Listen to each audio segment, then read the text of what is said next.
Yes, we are back here with Anonymous, and this is a lady who is based in Nairobi. She's doing imports. So now this is you are talking now to a dummy. No clue about where to start, wanting to import goods. The way you have described your business, you're importing goods coming into Kenya, their household items and their baby items. Tell us where to start. Okay, so mine might be a little bit different because my partner was traveling to China a lot, and he's the one who connected me to the first people where now I got contacts from that, and then I started working with the factories, and then the factories now, like, if I have someone in a factory, I ask them, do you have this product? They say no, but we can look for you. So now I started building a network of guys who I trust. And from there, I actually also got on the page Alibaba. A lot of people are scared of Alibaba, but there's genuine people there and there's con men there. You have to just use your, I'd just say you have to use your gut and see if something is too good to be true, it's not true.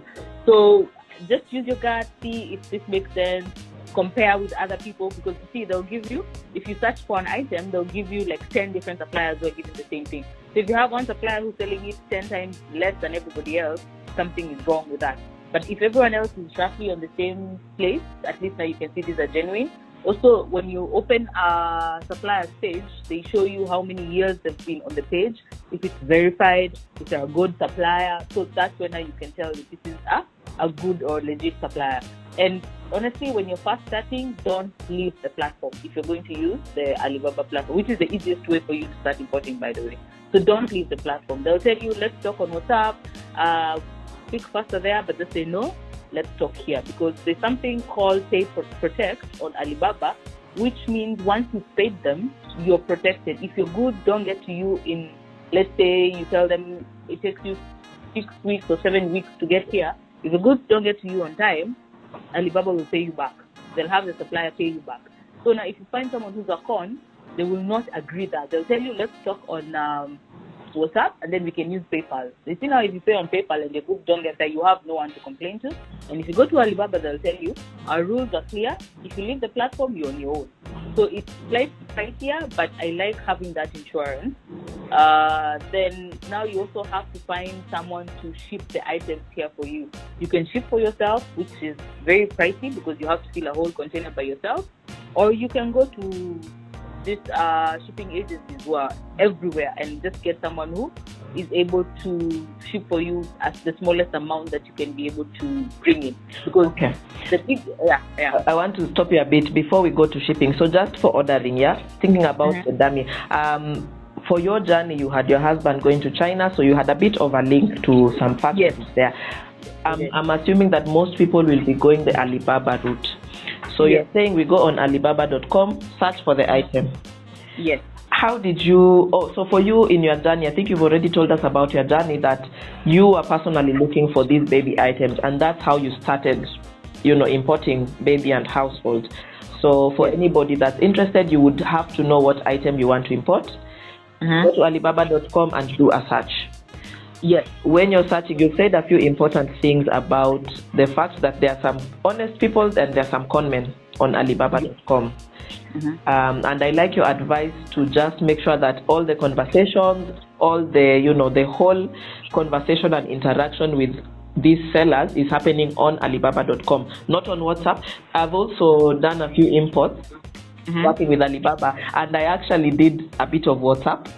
So they always ask, in my experience, most of the time when I'm chatting with somebody, they say, oh, let's chat on WhatsApp. So I like to advise that, no, actually just chat on Alibaba.com and get your, have the discussions. What should we, when you're discussing with these sellers, what type of questions should we be asking to avoid, getting conned, to avoid maybe getting low quality items or anything? What red flags are we trying to look for? So the one thing why they want people to go to WhatsApp, actually let me start and then go back to your thing, is because it's tracked. So if I tell someone that I want Amazon quality and then they send me what they usually send to Africa, I can go and complain. like the complaining process is very, very long, but they're afraid that you can complain. So if you're actually chatting on Alibaba and you tell them, I want this and I want this same quality that is going to America, they have to bring that to you. So that's why I really like using that platform, and I can promise you, my good, what you see is actually what you get, because of how I think it's because of that they're afraid to be flagged. Because you see, this case, Alibaba has a whole host of employees whose job is just to see what's going on, and they're very quick to block your company if you're not following the regulations. So they're there to protect you and to make sure that you don't get defrauded, you don't get stolen from, you don't get bad quality goods. But at the same time, these people have to offload their bad quality goods to someone. So how do they do it? They tell you, let's talk outside. Alibaba. Yes, you said something very important. There are with different items. There is a type of quality that goes to the Western countries. There's a type of quality that comes to Africa. Yes. What we call this is China, the things that easily break, the low quality cheap goods. Typically, those are for the African market, unfortunately. Yes. So for you as a seller, if you are looking for this very high quality goods, they still come from China, but you have to be very specific with the seller. Yes. Okay. Yeah. So we've started with the seller, we've identified that we want high quality goods, maybe negotiating a little bit, trying to get a good price. What about shipping now? You are now going into shipping, and you've mentioned that you can ship for yourself. I'm very green, I don't know how that works. For me, in my experience, when I was importing from Alibaba, they had, like, on the website itself, there was an option to ship. There was a shipping option, and it was very expensive. Yes. They used DHL and FedEx and these guys. They did use those international companies. Let us know about shipping. How do you do it? I use shipping agencies in Kenya because I don't want to deal with that hassle of customs clearance. And you see, it's their business. That means they have all the contacts. They know how it's done. I don't have to learn that. Yeah, I said there's a bunch of shipping agencies in Italy. Like, if you throw a stone, you'll hit one somewhere. And it has to be, I can't tell you, use this one, don't use this, because honestly, I think every different person I've interacted with has a different experience with them. Like, I'll find, you find this one have better customer service, these ones are faster, these ones when you ship with air, they bring faster, these ones bring, there's always that. You have to use them to see who you want. So I've used several, and sometimes I go back to this one, I go to that one, but that one is usually just go and talk to them and see who fits what you're looking for. So the shipping agencies that we have here in Nairobi are actually cheaper than what would be offered on Alibaba. 100%. Actually, I'd say 1,000%, because if you use Alibaba, this is what happens. So you use DHL. DHL will charge a small product 4,000 shillings to bring to Kenya. Then you have to go to DHL at JKIA and pay customs. On top of that 4,000, yes. So when you're looking for these shipping agencies, do you just search online? What I did is one day I just woke up and went to Italy. Okay. Yeah, I just went to Italy, start, see, shipping logistics, go in, ask them, what are your rates, what do you do? They gave me. Went to the next one, like that. So I would use different ones to see which one is the best fit for me. Okay. Yeah. Okay. Yeah. So there's a lot of them, and every day new ones are coming with better deals. Like, even sometimes I move, I go to this one, then they pick me up, I go to someone else. Yes. Yeah. So that's shipping. There's no one person you can say this is the best. That's interesting. I don't know if you have any other maybe tips and tricks for people who are now getting into importing from China specifically. What advice would you have, maybe overall? I'd say one, start with samples. If you plan on importing in bulk and this is someone you've never shipped with before, ask for a sample. I know it will make the process longer because you have to wait for it to get there.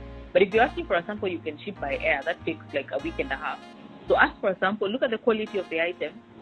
So you make sure it's something that you like before you go and buy 120 pieces of shit items that you have to find a way to offload.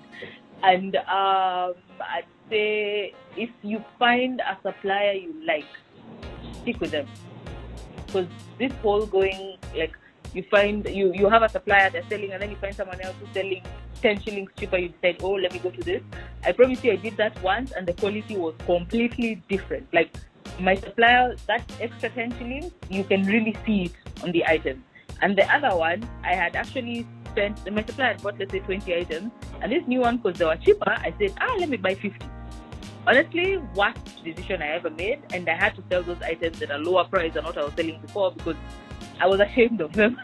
if that makes sense. Yeah. So if you find someone who's good and they're giving you a good quality item, stick with them. So I've just thought of something. With Alibaba, there is something called MOQ, minimum order quantity.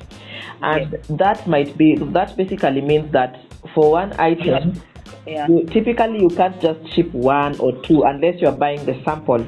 But when you're actually making your order, they have minimums. For example, 100, 200, and the pricing might be a bit out of place. So some people would opt to go to AliExpress being the retail option. Do you have any experience with AliExpress, or what would you say about that?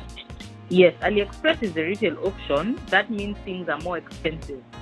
So something I can buy on Alibaba for $2 on AliExpress will be $10. So if you're looking to resell, they might not be the best. But if you're looking to buy one or two things for yourself, they are better, because also shipping with AliExpress is free. Most of the time you'll find free shipping, and even then what you see is actually what you get. They even have, there's one thing I forgot. If you are on any of those platforms, people leave reviews, people leave pictures. Look at them. I know sometimes there's so many you don't want to scroll through them, but look at the reviews and they'll help you see if this is the item that you actually want to get. So yeah, AliExpress is good if you're buying things for retail but not for resale. Okay. Yeah. Thank you so much. You have given us so much wisdom, so many tips. I will try to just, put them in a comprehensive way for anybody that's really starting out and really green. But I just want to say thank you so much. It is so encouraging to hear the story of, somebody in Nairobi, somebody who is one of us that is actually able to do this business well and build it up for the past 2 years, going into the third year. And just thank you so much for sharing your story and for sharing this very quick masterclass on ordering from China and getting our items into Kenya. Thank you for having me.